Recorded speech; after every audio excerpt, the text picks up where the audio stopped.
Vaya conmigo entonces, Marcos capítulo 10. Mire lo que dice la palabra bendita del Señor.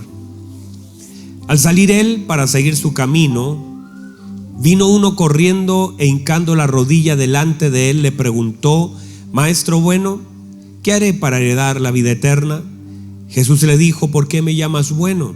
Ninguno hay bueno, sino solo uno, Dios. Los mandamientos sabes: no adulteres, no mates, no hurtes, no digas falso testimonio, no defraudes, honra a tu padre y a tu madre. Él entonces respondiendo le dijo: Maestro, todo esto lo he guardado desde mi juventud. Entonces Jesús mirándole le amó y le dijo: una cosa te falta, anda, vende todo lo que tienes y dalo a los pobres, y tendrás tesoro en el cielo, y ven y sígueme tomando tu cruz. Pero él, afligido por esta palabra, se fue triste porque tenía muchas posesiones. Entonces Jesús, mirando alrededor, dijo a sus discípulos: cuán difícilmente entrará en el reino de Dios los que tienen riquezas. Los discípulos se asombraron de sus palabras, pero Jesús respondiendo volvió a decirles: hijos, cuán difícil es entrar en el reino de Dios a los que confían en las riquezas. Más fácil es pasar un camello por el ojo de una aguja que entrar un rico en el reino de Dios. Ellos se asombraban aún más, diciendo entre sí: ¿quién pues podrá ser salvo? Entonces Jesús, mirándolos, dijo: para los hombres es imposible, mas para Dios no, porque todas las cosas son posibles para Dios. Voy a volver a decir eso: porque todas las cosas son posibles para Dios. Amén y amén. Tomen asiento, por favor, amados. Muy bien, comenzamos este día jueves. Bueno, en realidad venimos hace días hablando sobre esta palabra y hablando acerca de lo que es la distorsión, que ya hemos hablado para aquellos que puedan estar por primera vez. Básicamente la palabra distorsión es una deformación, un perder la esencia, una desfiguración. Eso es una distorsión. Una nota desfigurada, una nota distorsionada es una nota que pierde la esencia, el tono, la forma. Entonces hay cosas que están distorsionadas, y sobre todo cuando se trata de lo que es nuestro Señor Jesucristo. Hablábamos durante la mañana que de alguna forma la identidad del Hijo de Dios está en la revelación de nuestro Señor Jesucristo. Todo lo que usted y yo conocemos de lo que somos nosotros nace y tiene su fundamento en la revelación de nuestro Señor Jesucristo. O sea, usted y yo sabemos quiénes somos porque el Señor Jesucristo ha sido revelado. Esa revelación de su perdón, esa revelación de su gracia, esa revelación de su amor, nos sentimos amados. ¿Por qué? ¿Por qué podemos descansar en su amor? Porque Él reveló su amor. ¿Por qué podemos estar seguros del mañana? Porque Él reveló su presencia. Entonces todo lo que tenemos como nosotros identidad nace en la revelación de nuestro Señor Jesucristo. Por eso el infierno intentará distorsionar la imagen, porque si distorsiona la revelación, distorsiona también la identidad. Se distorsiona la revelación de nuestro Señor Jesucristo y también se distorsiona la identidad de nosotros como hijos. Si usted tiene una distorsión equivocada de quién es su padre, entonces usted como hijo estará distorsionado. Por lo tanto, la tarea del infierno es tratar que usted piense lo que el Señor no es, crea lo que el Señor no es, o tenga una desfiguración. Por eso, por ejemplo, cuando se presentó a Dios como castigador, así como que usted cometía un error y el Señor lo aplastaba, o el deseo del mismo Dios era enviarlo al infierno, entonces es una distorsión que comenzó a dañar la mente de la persona acerca de lo que es Dios. Por eso, en la medida que nosotros vamos conociendo a Dios, su amor, su bondad, su fidelidad y aún las demandas, entonces vamos ubicando todas las cosas en el lugar correcto, y entonces podemos esperar lo que el Señor ha prometido, podemos hacer lo que Él pide, podemos saber lo que nosotros somos, pero a partir de una revelación de lo que es la imagen de nuestro Señor Jesucristo. Dígame, por favor.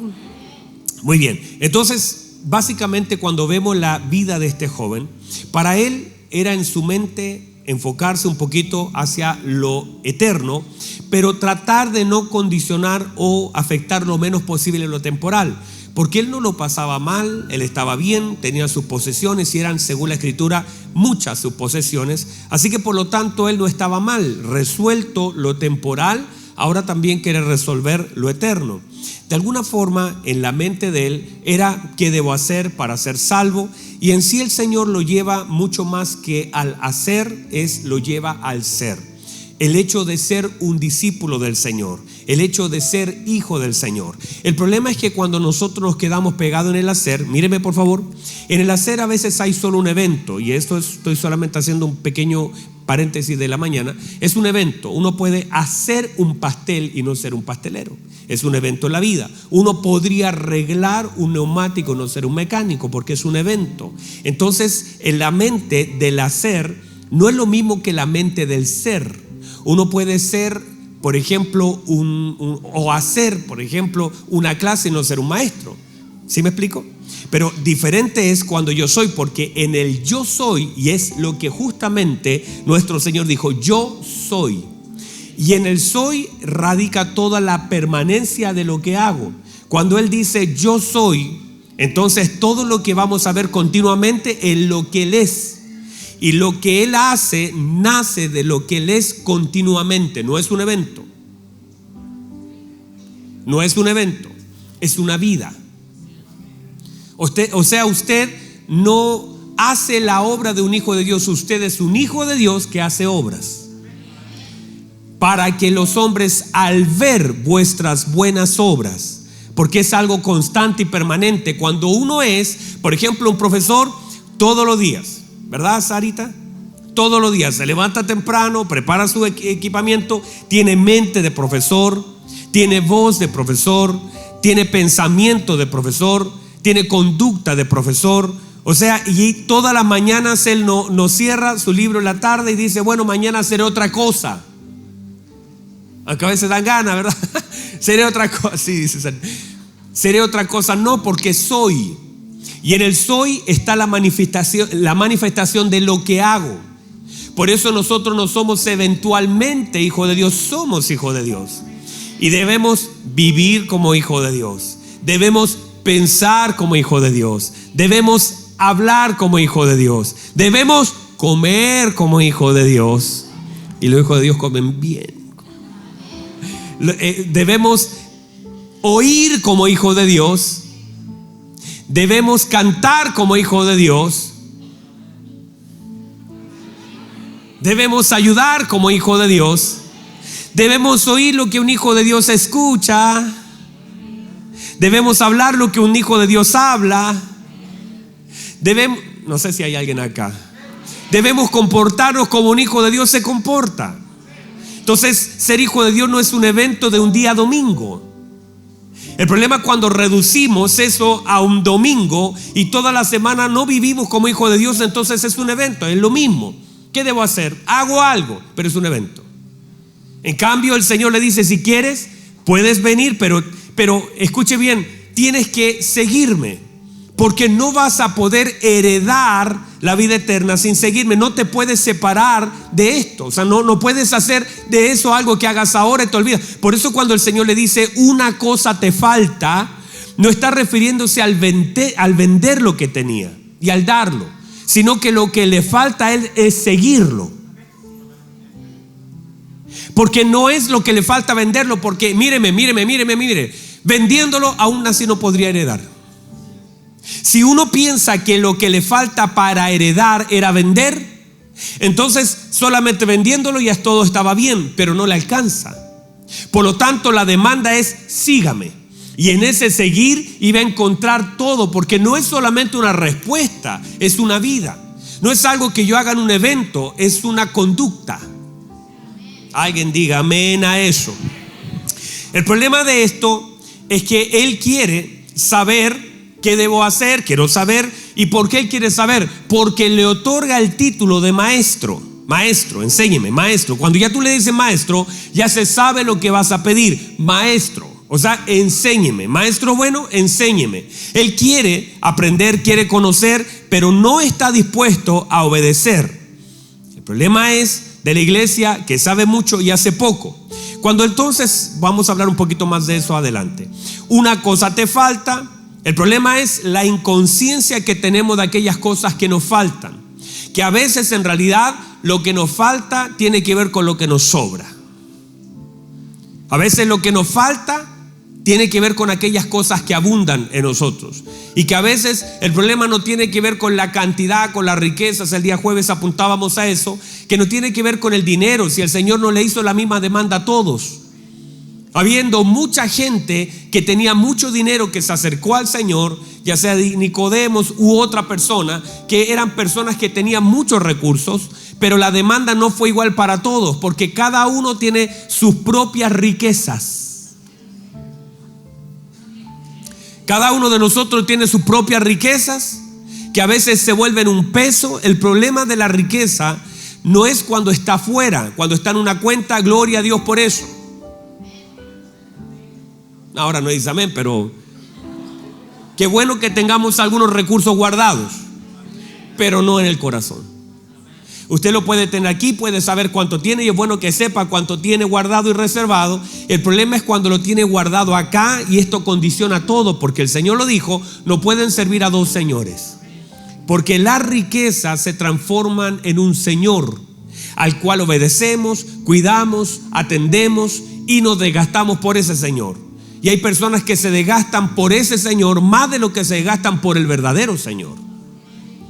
Alguien diga amén. Entonces, el problema de están acá todavía, ¿verdad? El problema de este muchacho que tiene buen corazón nace también en las medidas equivocadas. Diga conmigo, medida. Medidas equivocadas. ¿Por qué? Porque él miró cuánto tenía, pensó en cuánto tenía, y esa medida de aquello que él tenía, que eran muchas riquezas según la Escritura, no estaba dispuesto a cambiar la medida de la riqueza por la medida de la demanda. ¿Por qué? Por esta razón. Pasa que la opinión de una persona tendrá fuerza en relación al conocimiento y al lugar que ocupa en mi vida. El Señor para este muchacho era solo un maestro bueno, pero un maestro. El Señor incluso le hace la invitación de que se vuelva un discípulo, que ahí entonces conocería. Si este muchacho tal vez hubiese ido en la barca con el Señor, al momento del Señor calmar la tormenta, tal vez la idea de este muchacho en relación a quién es el Señor cambia. De hecho, cuando usted ve a Pedro, cuando Pedro sigue al Señor, cuando ve lo que el Señor era capaz de hacer. Pedro sigue al Señor cuando el Señor lo desafía a ir al fondo del mar, y cuando le dice: hace algo que nunca has hecho, que está fuera de todos tus patrones mentales, tire la red. Y él le dice: mire, lo hemos intentado toda la noche. Y usted sabe la historia. El punto es que en el patrón mental de Pedro era imposible, y además por la experiencia de Pedro, y además por todo lo biológico del mar, era imposible el poder siquiera sacar un pez. Pero el Señor le dice: tire la red, y él se desmarca de eso y dice: lo voy a hacer en tu palabra, no lo voy a hacer en mi experiencia, no lo voy a hacer en lo que yo quiero, lo voy a hacer en tu palabra, porque yo me desmarco de este asunto, voy a tirar la red. La sorpresa grande es que cuando tira la red, hermano, no es que la red atrapó los peces, es que los peces atraparon la red. Esos peces se lanzaron sobre la red y la comenzaron a hundir, a tal punto que la barca de él no era suficiente. Le hizo seña a otro porque si no se hunde. Y en vez de milagro hubiese sido tragedia. Y en ese momento la Biblia dice esto, mire, están acá todavía. Dice: viendo Pedro esto, cayó de rodillas. Y estuvo dispuesto, y dice, y dejándolo todo, siguió al Señor. ¿Por qué? Porque fue capaz de ver algo tan grande en un escenario donde él era conocido, en algo que él sabía que no había ninguna posibilidad de que sucediera, y sucedió. Por lo tanto, viendo esa grandeza de Dios, que los peces le obedecían al Señor, ahora entonces lo deja todo. El problema es que tal vez este joven rico no vio nada de eso. Al no ver nada de eso, entonces es muy difícil poner al Señor en un lugar en mi vida. Cuando yo soy testigo de lo que el Señor hace, entonces ¿no le ha pasado a usted que cuando usted tiene un testimonio, tiene una evidencia, tiene una confianza en el Señor? ¿Quién tiene un testimonio de Cristo tiene confianza, evidencias? Entonces ya no es lo mismo, porque usted ahora no solamente escuchó hablar del Señor, sino que usted puede decir: yo estuve ahí. Usted puede decir: yo estaba enfermo. Aquel ciego decía: yo no sé si es pecador o no es pecador. Lo que yo sí sé es que yo era ciego y ahora veo. Tengo una evidencia de la gloria de Dios. Por eso los discípulos, en un momento cuando el Señor calma la tormenta, ellos dicen: ¿y quién es este que manda al viento y el mar le obedece? Y dice que le adoraron. ¿Por qué? Porque la evidencia de la gloria del Señor era tan fuerte que él reprendió a los vientos y los vientos cesaron. Entonces, el problema tal vez del querer hacer algo o el querer heredar la vida eterna de este muchacho, estaba bueno el deseo, pero era poco el conocimiento. Por lo tanto, él le pone el título de maestro. Maestro bueno. El problema es que él necesita otra opinión. Si alguien no dice lo que quiero oír, buscaré quien me lo pueda decir. Míreme por favor, porque a veces en la mente de las personas el asunto está resuelto y solamente lo necesitan validar con alguien. ¿Sabe cuánta gente viene a preguntarme algo? Un día llegó una hermana. No voy a decir quién, no me pregunte. Y me dice: pastor, quiero hacerle una pregunta. Yo le dije: claro, hágame la pregunta. Y me hace una pregunta X, y yo le devuelvo otra pregunta y le digo: ¿a cuántas personas le ha hecho la misma pregunta a usted? Y me dijo: con usted es el séptimo pastor que le hago la pregunta. Yo dije: bueno, cierro el número de perfección por lo menos. Estamos bien, le dije. Y la otra pregunta que le hago es: ¿por qué sigue haciendo la misma pregunta? Ella dice: lo que pasa es que ellos me han dicho algo, pero a mí como que no me cuadra. Le vuelvo a hacer otra pregunta: ¿y por qué no le cuadra, hermana, si las respuestas que le han dado son bíblicas?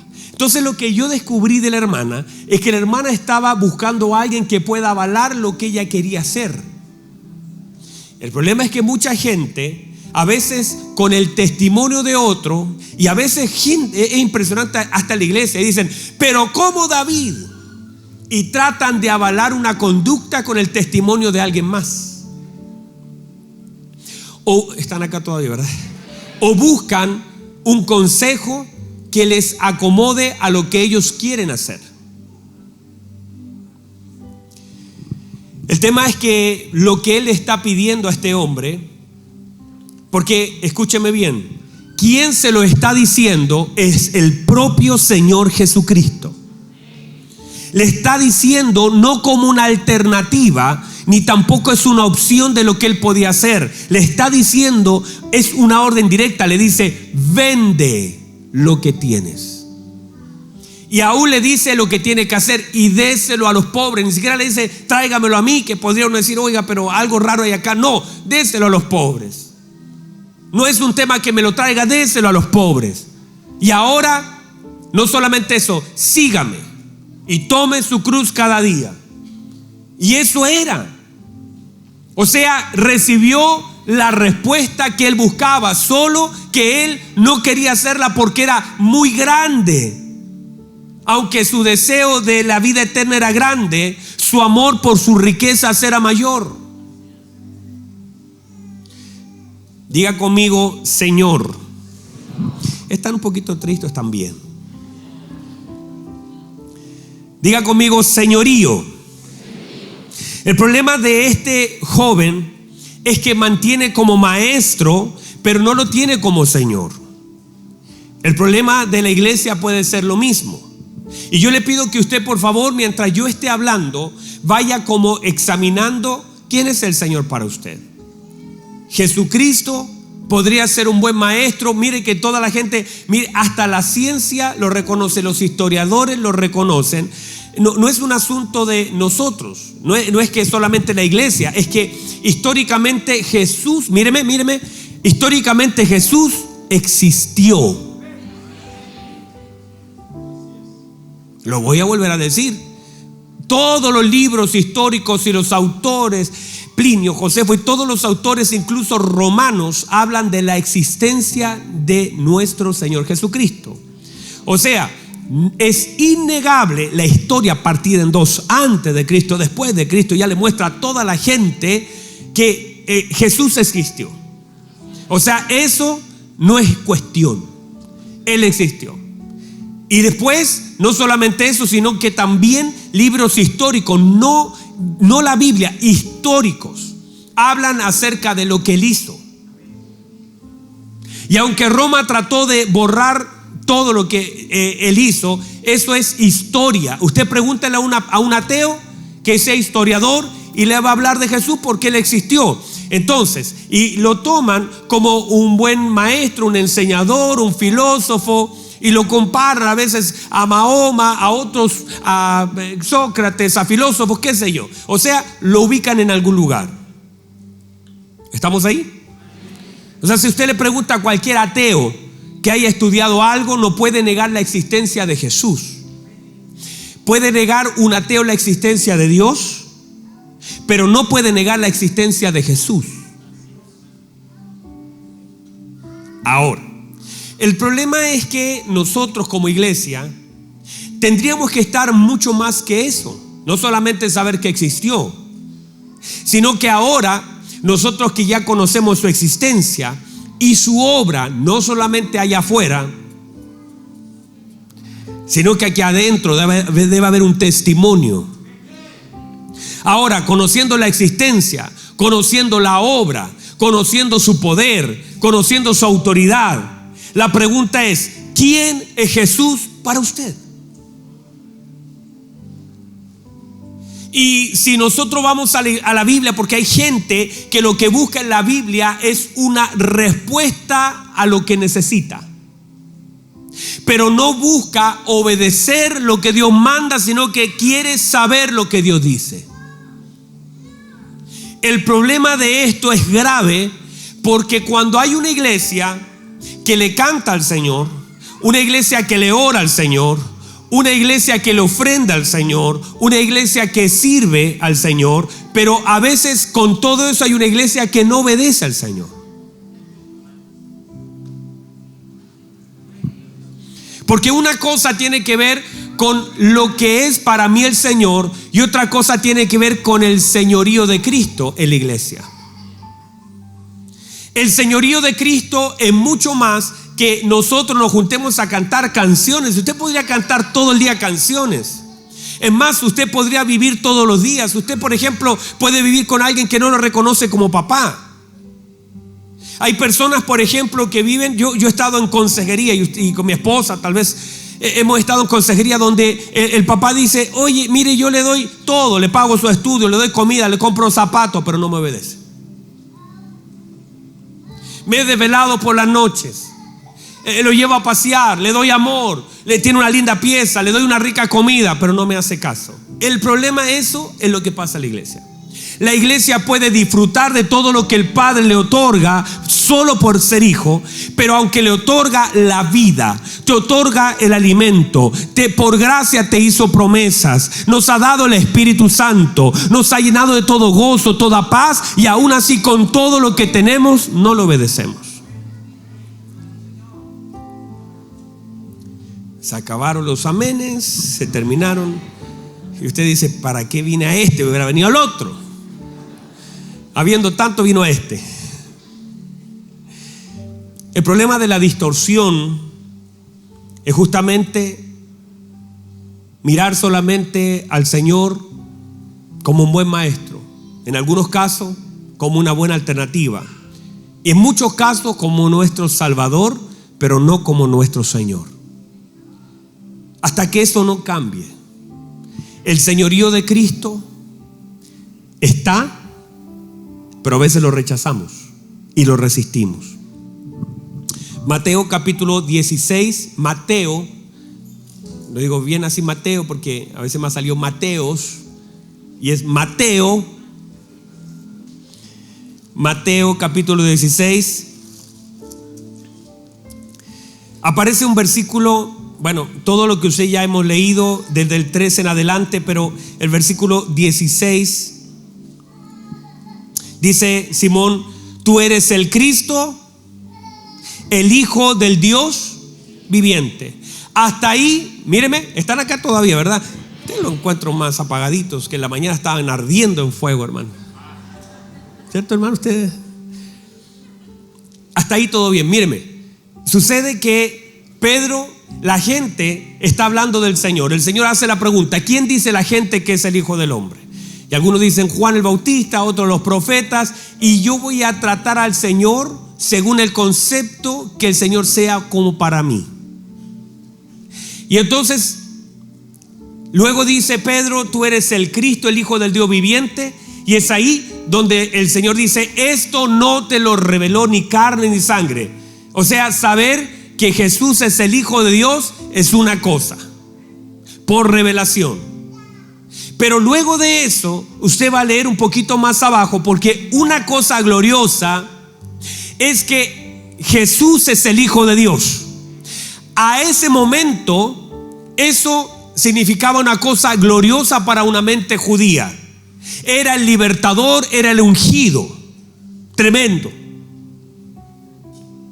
Sin embargo, un problema de eso ocurre en Pedro, que más adelantito, si usted sigue leyendo esta historia, se va a encontrar con esta confesión. Pero luego del 21 en adelante, luego de esta gloriosa confesión, dice entonces el 21: desde entonces, ¿desde qué entonces? Desde que hubo revelación de que Él era el Cristo, el ungido, el Hijo de Dios.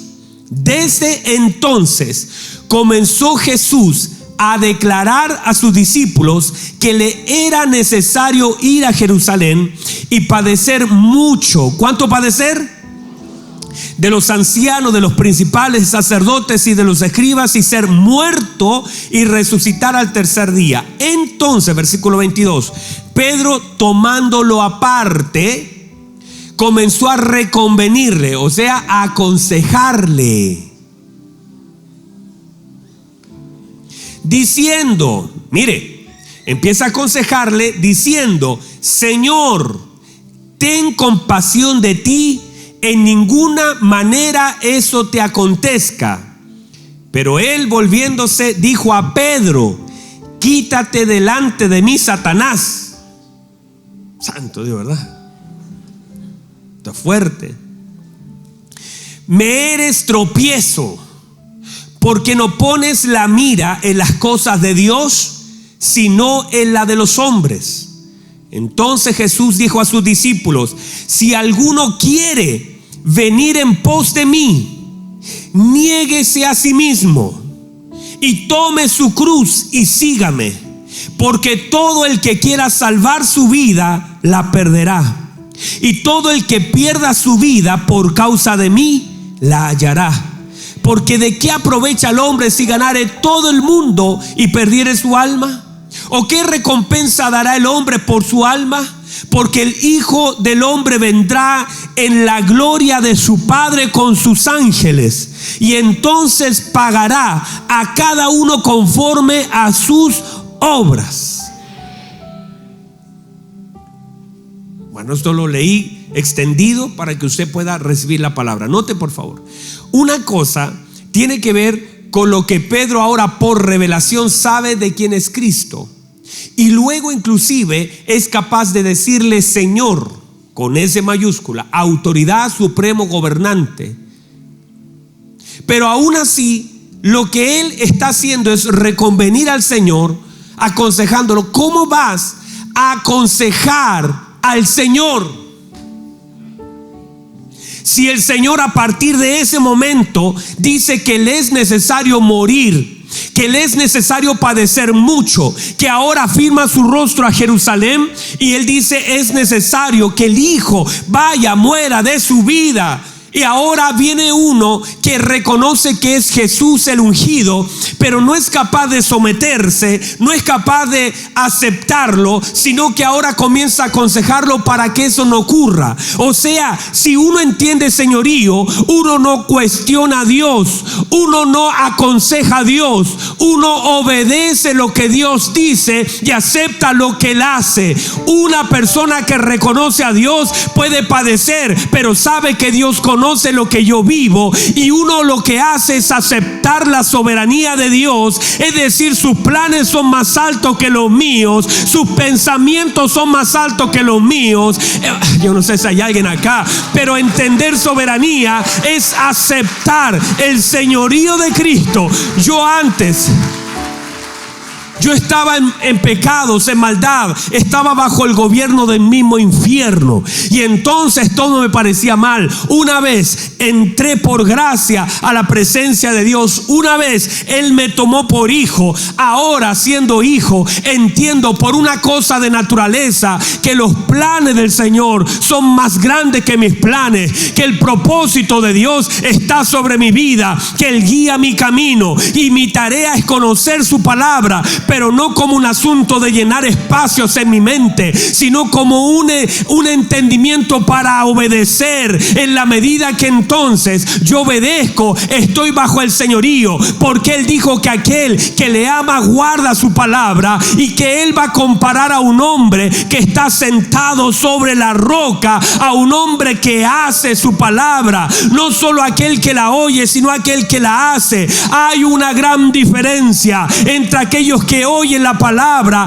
y aquellos que hacen la palabra. El que hace la palabra es comparado a un hombre que hizo la casa sobre la roca, que vinieron vientos, vinieron lluvias y vinieron ríos, pero la casa no se cayó porque está sobre la roca, porque el Hijo de Dios está sobre la roca en el hacer la voluntad del Padre.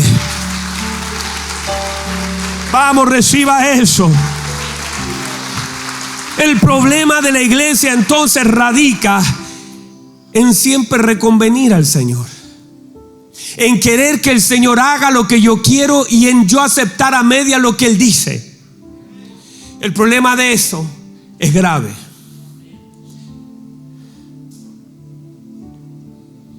¿Cómo nosotros vamos a someternos al señorío de Cristo si no confiamos en lo que Él hace? Si no descansamos en su voluntad, si podemos orar, mire, con humildad para cambiar, porque si las oraciones no están cargadas de humildad, dejan de ser oraciones. Lo vuelvo a decir. Si una oración no está cargada de humildad, ¿y qué es la humildad? No es un vestido roto, no es un zapato roto. La humildad es encontrar mi lugar en este asunto. Es reconocer la grandeza de Dios y la limitante mía como hombre. Encontrar que Él tiene lo que yo puedo necesitar, pero si no me lo diera todavía le adoro, le alabo, le exalto. Que no estoy condicionando mi adoración a lo que vivo. Yo le adoro a mi Señor, le alabo a mi Señor, le exalto. Que estoy llorando por aquellas cosas que estoy viviendo porque son difíciles, pero llorando y todo le adoro al Señor. Él sabe, Él conoce, que yo entiendo que Él sabe lo que a mí me duele, lo que me pasa. Él sabe la enfermedad de mi hijo, Él conoce el problema que tengo en mi casa. Él sabe que ya no me queda nada, pero estoy adorándole. Yo no voy a condicionar la adoración a las cosas que estoy pasando. Yo estoy aquí para agradar a mi Señor, honrar a mi Señor. Lo voy a agradar desde la salud, lo voy a agradar desde un hospital. Si tengo que cerrar mi tiempo, voy a cerrar adorando, glorificando, cantándole a Él, dándole gloria, dándole gracias. No es que voy a dejar de orar. No, pastor, hay que aceptar todo. No. Usted va a orar, pero eso no va. Usted no va a condicionar la soberanía de Dios por su oración. Usted está para decirle: Señor, usted es bueno, usted es grande, su palabra lo dice, su palabra dice tal cosa, pero me someto a su voluntad, porque sus pensamientos son más altos que los míos, sus caminos son más altos que los míos, su propósito es grande. Usted tiene un plan, Señor, y aunque esto se cierre, usted sigue siendo Dios. Ustedes con humildad delante de Dios. No estamos para darle órdenes a Dios, estamos para obedecer a Dios, para humillar nuestro corazón y reconocer su señorío en la iglesia. Él es el que da las órdenes y nosotros obedecemos. Él estableció en su palabra la verdad de sus caminos, y nosotros estamos aquí para poder obedecer todo cuanto podamos con su ayuda a la palabra. Cualquier otra cosa es una distorsión.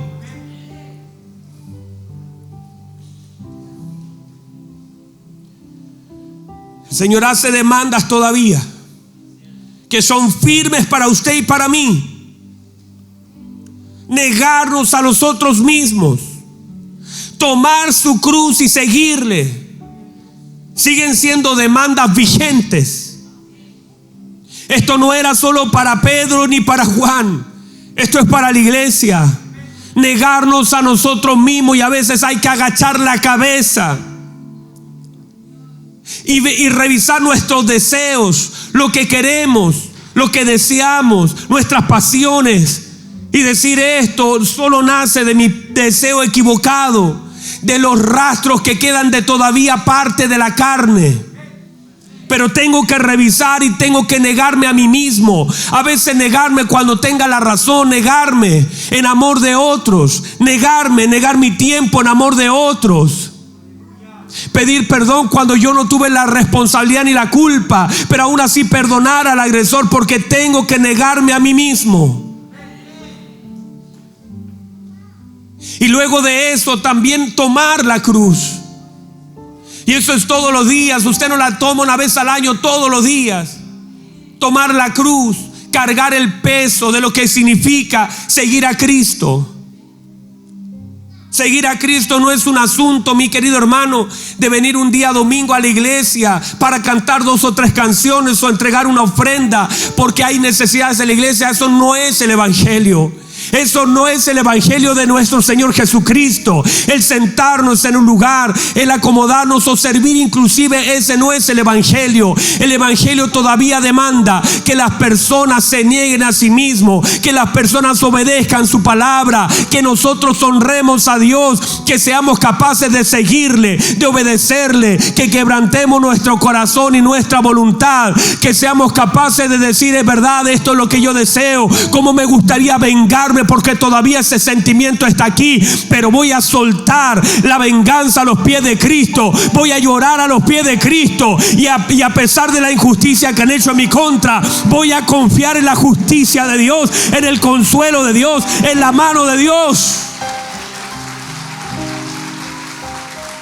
El evangelio sagrado de nuestro Señor Jesucristo, que fue pagado con sangre, no está para ser estorbado por los hombres. Ningún hombre estorba el plan de Dios.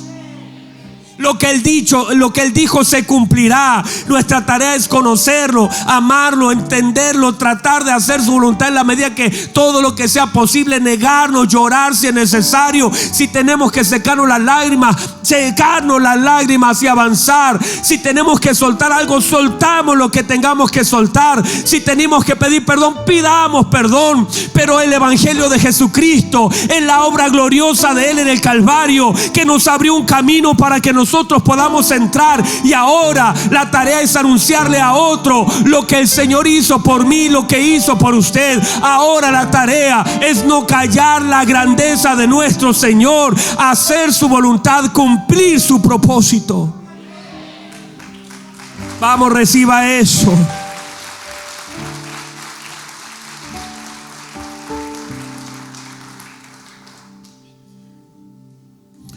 El señorío de Cristo, usted lo va a ver esparcido en las páginas de la Biblia. Abraham, Noé, Moisés, personas que tuvieron que dejar sus propias vidas, deseos, planes, proyectos. Seguramente Noé tenía muchas cosas que hacer, pero decidió obedecer. Seguramente Abraham tenía planes para aquel día, pero decidió obedecer y llevar a su hijo al sacrificio. Quizás Moisés estaba ya cómodo cuidando ovejas de su suegro y estaba todo bien, pero decidió obedecer. De hecho, Cristo mismo estaba en su gloria, pero decidió obedecer. Todos nosotros necesitamos entrar en la obediencia para ver la gloria del Señor. Quizás justamente lo más difícil de la vida cristiana tiene que ver con esto, la obediencia, porque normalmente justificamos lo que no hacemos y asumimos que con eso todo está bien porque Dios me entiende. La frase que usamos para no hacer su voluntad. Dios me entiende y asumo que todo eso se encierra en que Dios sabe. No es suficiente. Si no seguimos al Señor, si no nos negamos a nosotros mismos, si no tomamos la cruz cada día, y a veces es más pesada de lo que nosotros podemos cargar. El mismo Señor nos mostró que Él no pudo llegar sin la ayuda de alguien al lugar de la crucifixión. A veces las cosas se vuelven pesadas, pero se nos dejó ayuda. El hermoso Espíritu Santo.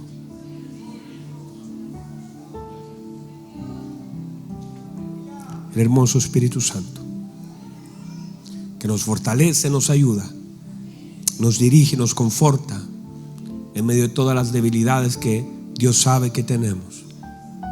Por eso no estamos solos. Y aún así, el Espíritu Santo toma a hombres y mujeres para animarnos, para cargar nuestras camillas, para ayudarnos en nuestras prisiones, para socorrernos, para fortalecernos, para llenarnos de fuerza otra vez y continuar. La idea, yo sé que muchos hombres, la idea de muchos hombres es llegar a Cristo y dejar de sufrir, porque todo este sistema nos lleva a tratar de que no suframos, que todo sea rápido, que tengamos placer en lo que hacemos. Cada día autos que nos generan más placer en el andar, cada día camas más cómodas. Pero las palabras del apóstol Pablo a su hijo Timoteo fue: tú pues, hijo mío, sufre penalidades como buen soldado de Jesucristo. Porque los soldados de Jesucristo a veces deben sufrir penalidades que no están relacionadas a la consecuencia de los errores que han cometido, sino que al amor de Cristo por negarse a sí mismo y hacer la voluntad de Dios.